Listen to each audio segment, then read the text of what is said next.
செவ்வாய்க்கிழமையும் சஷ்டியும் இணைந்த நன்னாள்.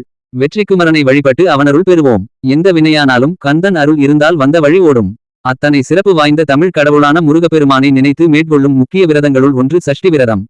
இந்த சஷ்டி விரதம் செவ்வாய்க்கிழமையில் மங்கள வாரம் வருவது மிகவும் சிறப்பு. ஒவ்வொரு மாதமும் பௌர்ணமி திதியிலிருந்து 6ஆம் நாள் வருவது தேய்பிறை சஷ்டி ஆகும்.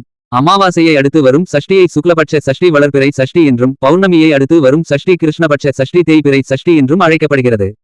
திதிகளின் வரிசையில் சஷ்டி 6ஆவதாக வருவதால் அதற்கு மிகப்பெரிய வலிமை உண்டு. ஐஸ்வர்யத்தை தரக்கூடியது 6 என்ற வழக்கு ஜோதிடத்தில் உள்ளது. ஜோதிடத்தில் 6ஆம் எண்ணுக்கு உரிய கிரகம் சுக்கிரன். இவர் லட்சுமியின் அம்சமாக கருதப்படுகிறார்.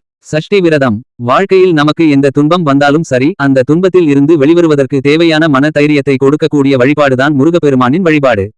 விதியை மாற்றக்கூடிய சக்தி சஷ்டி வழிபாட்டிற்கு இருக்கின்றது.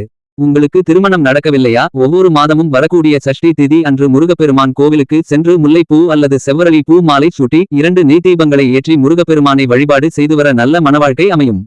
இதேபோல திருமணமான தம்பதியருக்கு குழந்தை பாக்கியம் இல்லை என்றாலும் இந்த சஷ்டி விரதத்தை மேற்கொள்ளலாம்.